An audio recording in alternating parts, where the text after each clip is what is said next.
Number 10. The Teen Titans. In a Titans East special, the Joker teams up with Bizarro to help him kidnap a famous singer. When the Teen Titans show up to save her, the Joker sends Bizarro after Starfire, Cyborg, and Wonder Girl, while he stays and holds the hostage at gunpoint, leaving only Kid Flash, Robin, and Raven to face him. Should be an easy win still, but Kid Flash is able to snatch the Joker's gun away along with the hostage, but the gun is actually a bomb, which goes off, incapacitating Kid Flash.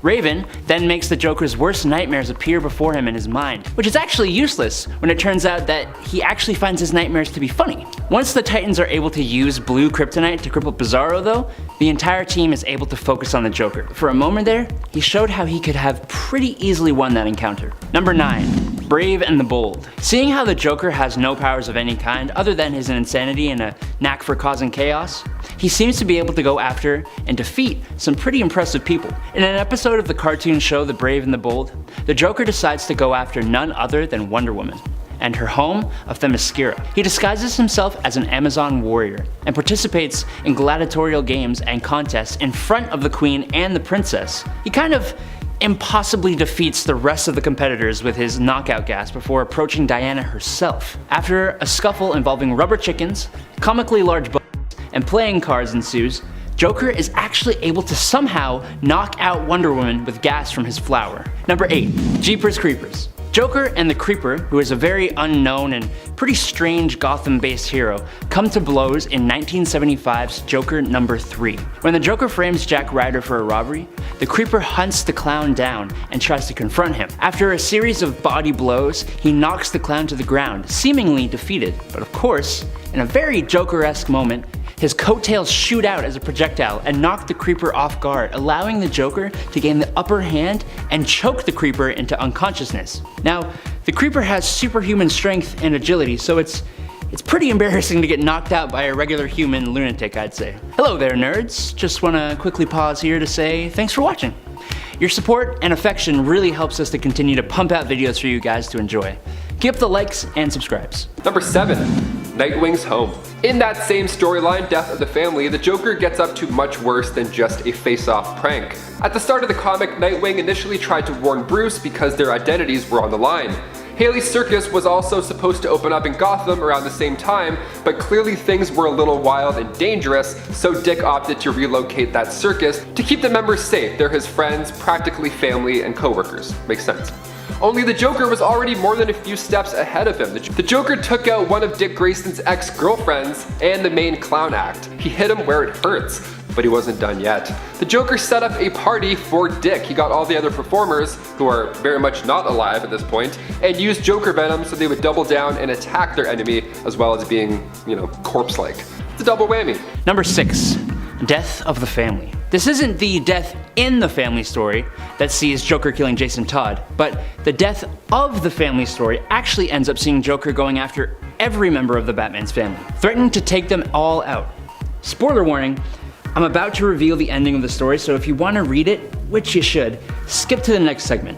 Okay, ready? So basically, after kidnapping the whole Bat family, Joker sits them all at a dinner table and reveals that their meals are actually the cut off skin from their faces. Jeez! Don't worry, after he severely emotionally cripples Batman by this action, it's all just a big game. Number 5. Emperor Joker. So this is a form of the Joker that is bigger and badder than ever. And it comes from Superman Emperor Joker back in 2000. And it was a 9-issue crossover event that shows what happens when the Joker steals the powers of Mr. Mxyzptlk, which is spelled so differently. I had to write it in a dictionary where it breaks it down. Mr. Mxyzptlk. Yeah, he was supposed to get only 1% of his reality warping power, but he ended up tricking him into giving the Joker 99.9% power. Oops! So what happens when an imp from a 5th dimension accidentally makes Gotham's worst a god? Well, he eats China. That's a body count that's over 1 billion right there. I mean, the Joker transformed reality into this horrible version that better suited himself, where everybody's stuck in an awful loop. He kills Lex Luthor over and over again, and of course he makes Batman suffer death daily. Number 4. Joker War. In Joker War, the Joker has managed to not only take Bruce Wayne's weapons and technology, but even all of his wealth. And he took over Gotham with even the support of the city. That all on its own should be embarrassing enough to make this list. But then you add the fact that he actually stole and wore a bat suit, and not just any old suit either. This one was supposed to eventually symbolize a Batman that had become the White Knight of Gotham. Joker took this suit and Jokerified it, completely turning the entire point of the suit on its head. Number 3. Barbara Gordon. The Killing Joke was brought to us by Alan Moore back in 1988, and since its debut it's been referred to as one of the best graphic novels ever published. Not too shabby. A few knocks on the door that would soon change Barbara Gordon's life forever. It is so sudden and violent. She thinks at first that it's Colleen arriving to hang out early, but when she opens the door she realizes the pale face looking back at her is not indeed Colleen. It's the Joker in a tropical button-down shirt. He shot her and she in turn was paralyzed. Her days as Batgirl were already winding down, but this certainly was a brutal way to finalize her Caped Crusader days. Number 2. The Batman who laughs. Even when Batman wins, he loses. In an alternate universe where Batman kills the Joker gets the final laugh when a toxin is released that turns Batman into an evil Joker version of himself. All of the insanity of the Joker matched up with all the intelligence of Bruce Wayne. The Batman who laughs becomes a huge threat to the entire DC universe. He has a bunch of hound-like evil Joker toxin Robins on chains too. He is absolutely nuts. It's just so fitting that when Batman is actually pushed to the point of finally killing the Joker pulls one last joke where he still wins. Number 1. Emperor Joker. In the Emperor Joker storyline, the Joker ends up stealing the multi-dimensional powers of the Superman villain Mr. Mxyzptlk, and he basically becomes a trickster god, creating a world where heroes and villains switch roles, where he constantly kills Batman over and over and over again. He makes Flash obese and slow, and he even eats China. Yeah, it's true. The sheer amount of power he wields even gets Darkseid to back down without a fight even taking place. Just a few threatening phrases, that he'd make an excellent lawn jockey for Joker's secret hideout, or that he'd make a great hood ornament. That, plus a show of power, and Darkseid was like, nah, I'm good. Joker put all the heroes to shame. The only way he could lose was for the universe to end up being destroyed. Number 10. Death of the Family.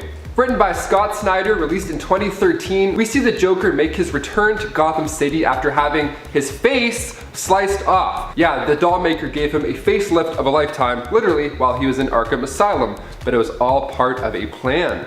Insert link, 25 seconds to 29, all part of the plan. So he busted out, steals his face back from the police, after of course killing several of them, threatens to murder the mayor, kills John Claridge, kidnaps Alfred, all while wearing the horrible reattached baloney Joker face, and then he ends up kidnapping all of the Bat family members. Ooh, so he makes Batman sit at this table with all of them, as it's revealed what's truly for dinner. They open it up and it's their own faces. Yeah, everybody had bags over their heads, and then underneath they were wrapped in bloody bandages, and then their faces were right there. It's a really horrible scene, but fear not, as this was only another cruel joke. Therapy not included. Wow. And before we continue on to number 9, guys, if you could go ahead and give this video a super thumbs up, that would be great, because it goes a long way for us over here. You're the best, thank you so much. If enough of you like this, they'll let me go home for the holidays. Okay, back to some Joker craziness. Number 9, Batman Endgame. Written by Scott Snyder and Greg Capullo in 2014, Batman Endgame is not a time heist. No. It is a 6-issue miniseries where the Joker releases an airborne virus so that every citizen in Gotham turns into these mini Joker maniacs, running around, flipping cars, lighting shit on fire. But no tiki torches though, no tiki torches. I mean, they're not that bad, right? Yeah, you white people. Classic evil riot stuff, you know? Now that already sounds bad enough to make the list, but it gets worse. So the Joker also uses this virus to make the Justice League members try and kill Batman. Yeah, making your friends turn against you. That's the worst. So Batman had to use everything he has to fight off his powerful co-workers. And what I love about the Joker, slash what terrifies me the most about the Joker, is how he uses Batman's true identity against him. It's amazing that no matter how many times he does something like this, the stakes are always so high, and it makes you not want to stop reading. And it's resolved with both Batman and Joker having their memories wiped, but those images of Gotham citizens with those horrid smiles drawn across their face, that lives in your head rent-free. Number 8, Joker kills Randall. Okay, I gotta include this one. I mean, Joaquin Phoenix scooped an Oscar for his performance in the 2019 Joker movie, written and directed by comedic all-star Todd Phillips. So we have to talk about some of the crazy key scenes, specifically the way he kills Randall. Spoilers. So we have Arthur Fleck in his apartment. He's getting warm, he's getting his face ready before his big TV gig on the Franklin Murray show later that night. And then he's joined by his former colleagues, Randall and Gary. So they question his face paint, obviously, by asking if he got a new job or maybe he's planning to go to the rally. And Arthur says, no, his mom died, so he's celebrating. I mean, that's one way of mourning, okay. So Randall asks a few questions about these recent crimes, so Arthur keeps the conversation going a little bit, stalling as he pulls out a knife. And then out of nowhere, he stabs and kills Randall. And the fact that Gary was there like the whole time made us believe nothing bad is gonna happen because Arthur likes Gary. Who doesn't like Gary? He's terrified of what he just saw. He asks Arthur immediately why he just did that. Do you watch the Murray Franklin show? He responds, yeah, I'm gonna be on it tonight. This scene is just so chilling because he assures Gary so well that he can go free. He even pretends to like lunge at him as he walks by as like a joke. That's how comfortable he is around him. Dude's nuts.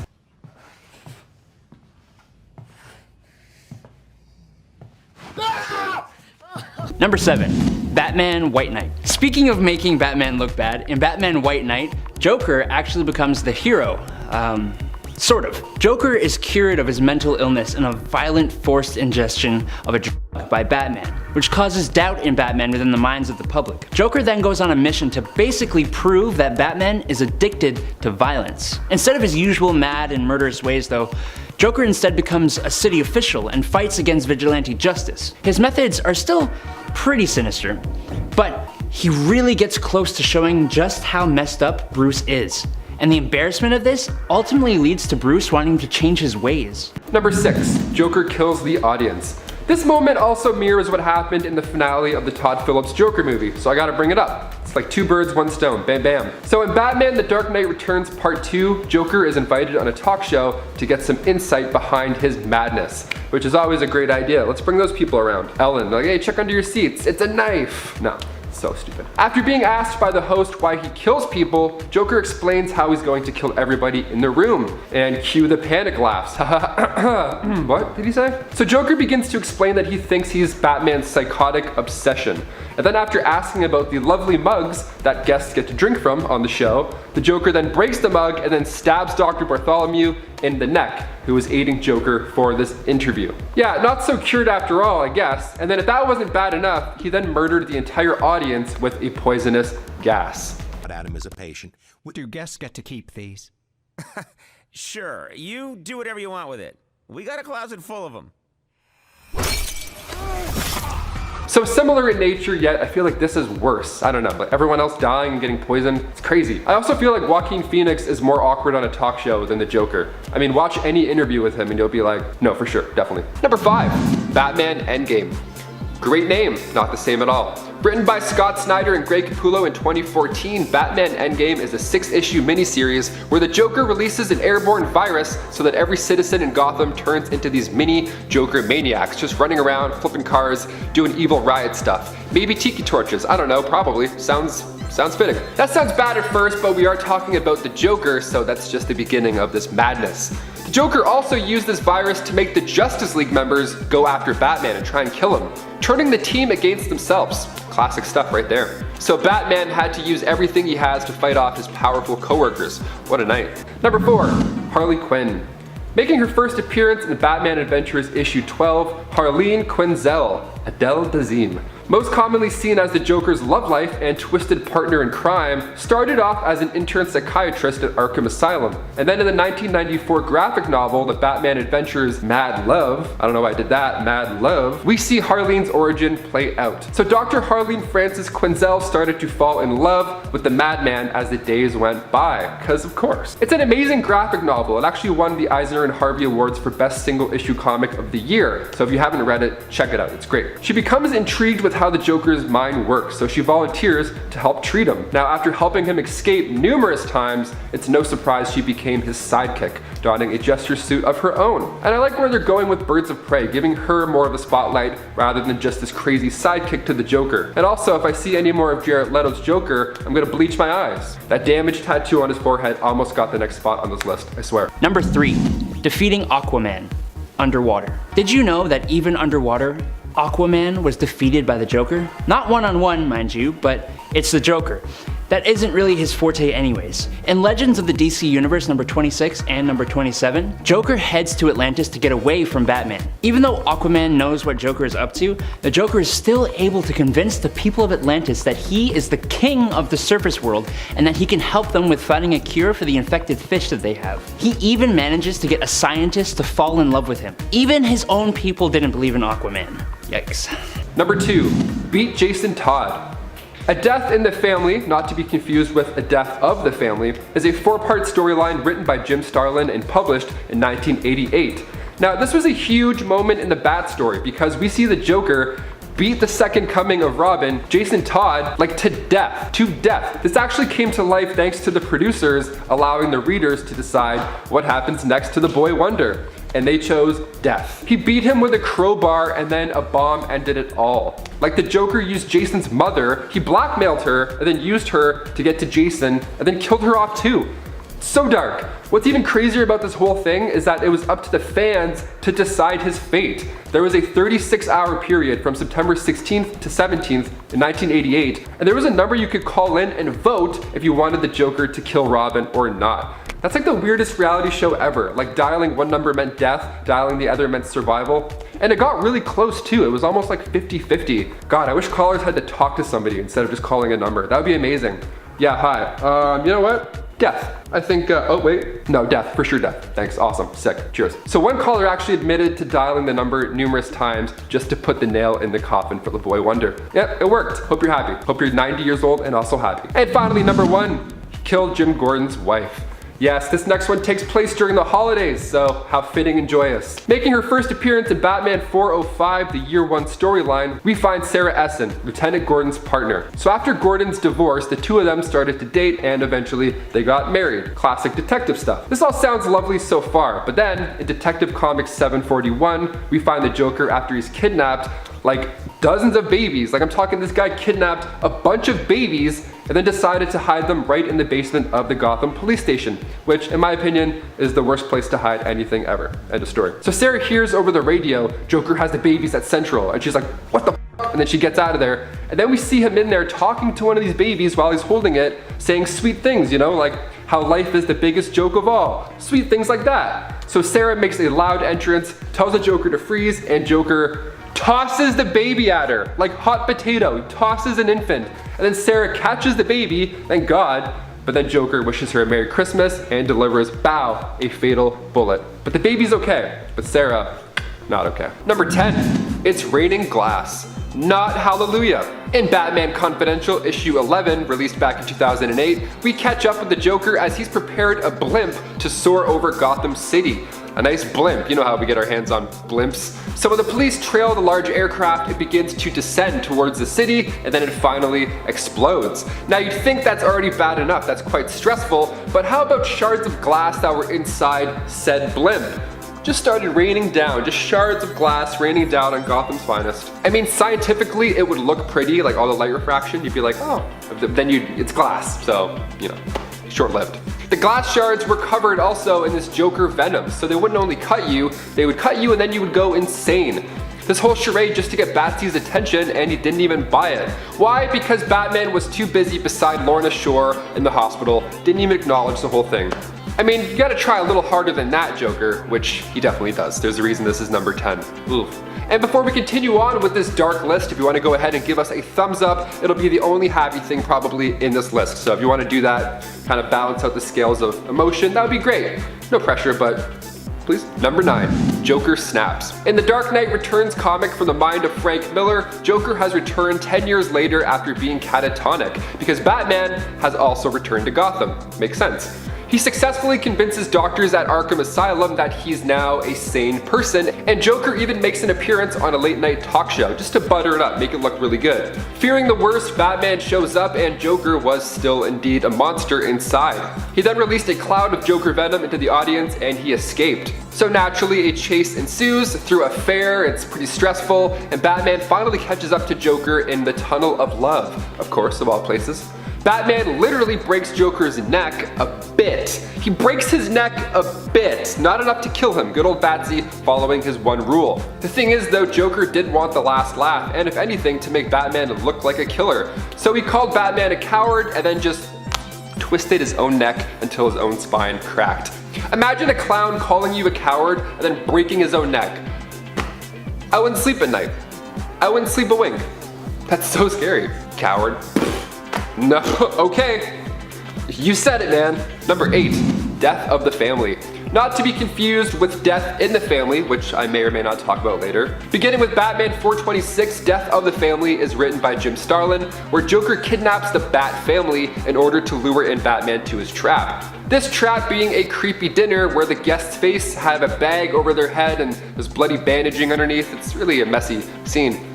They're stuck in their seats as well, and they're covered in gasoline, so if Batman were to stand up or make any sudden moves, a fire would erupt. It's bad news. Now this is not an ideal dinner date, especially when the meals come into play. Once the lids to the dinner tray are lifted, the guests see their own faces down in front of them. This ended up being a sick joke and everybody got out okay, but the trauma that they have to live with, on top of being kidnapped by the Joker, that's scary enough. They thought they were eating their own faces for dinner. Yuck. Number 7, torturing Tim Drake. I'll begin with how I peeled back the layers of the boy's mind. Joker says in the Batman Beyond Return of the Joker animated film created by Tim and Paul Dini. We see the Joker and Harley kidnap Robin. How did this happen? Well, Tim Drake was out one night patrolling the streets by himself, just getting it done, and then all of a sudden he has to save a lady from 2 thugs. No problem, 2 thugs? Easy. Turns out this was all a setup, classic Joker, and it worked. The Joker trapped him and took him to Arkham Asylum where he used shock therapy and serums, anything to break him down. He straight up tortured him for like weeks at a time. He was brainwashed until he eventually gave up all these secrets about Batman. And they end up turning him into a mini Joker, giving him the appropriate name of Joker Jr., little JJ.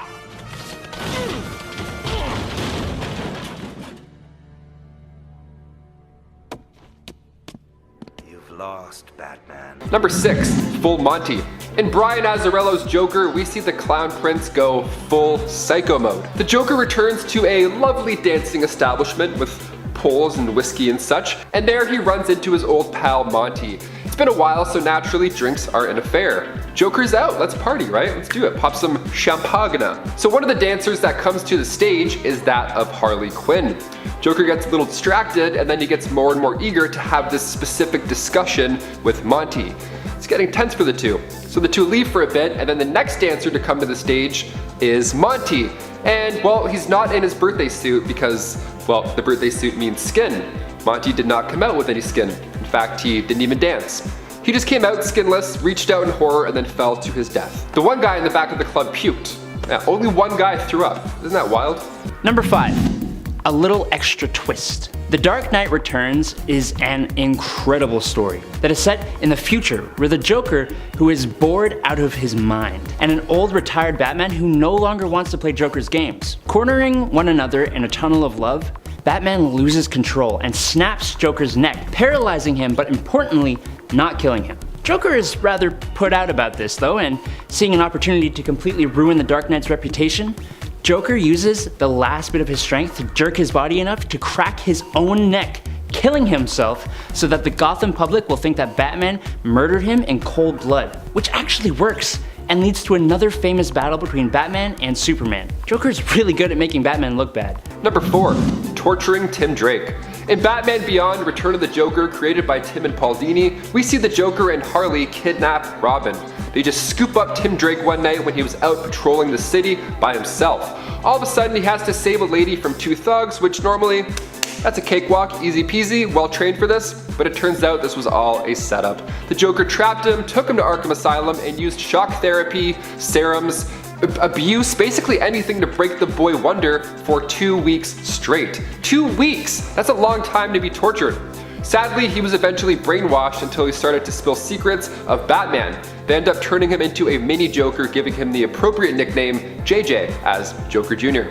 Joker Jr. or Junior Chicken, which do you like more? Number 3, Barbara Gordon.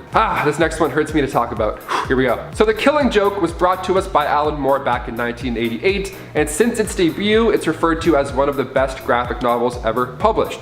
Fair. So we have this background story for the Joker unfold as he torments the Gordon family, and then it comes down to a few knocks on the door that changes Barbara's life forever. So she thinks that it's Colleen arriving early, and then she goes over slowly, and then does that thing in horror movies, you know, where they open the door mid-conversation, not aware, and then they turn last second, and then bam! This happens. Yeah, well, I had some really interesting nightmares.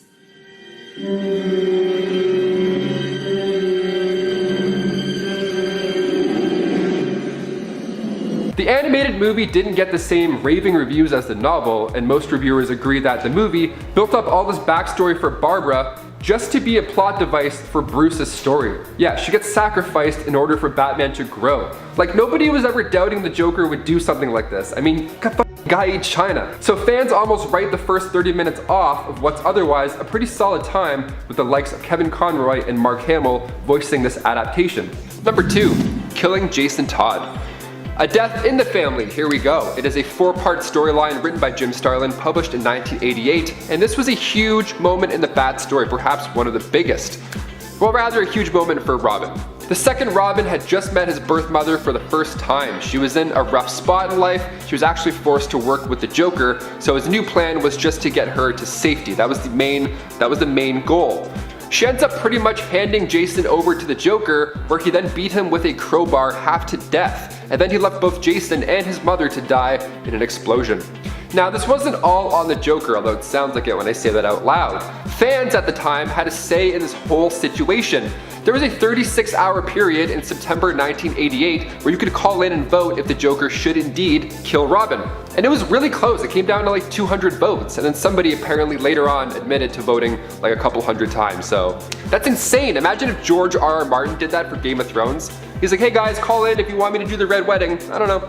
Number 1, Sarah Essen. This next one takes place during the Christmas holiday season. How joyous and wonderful is that? She made her first appearance in Batman issue 405 in the Year 1 storyline, simply as Gordon's partner. We meet Sarah Essen.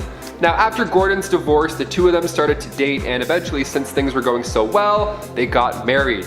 Yes, true love exists. I knew it. I knew it was out there somewhere. Never give up, guys. In Detective Comics issue 741, the Joker draws Sarah to the basement of the Gotham police station where he distracts her using a baby. I'll leave it simply as that. That's all I'll say about the baby stuff. Only to shoot her on the spot, ending her life. All those babies, all that planning. What a dark, dark way to end. What a dark point to end. Hey, there's a sad way to end the video. Like, you guys asked for it. This is some dark shit. Well guys, there you have it. What a depressing video. I know the Joker has done a lot of other horrible things, so let us know down in the comments which other moments we forgot, which ones stuck with you, so we can remind you and then we can remind everybody else and bum them out.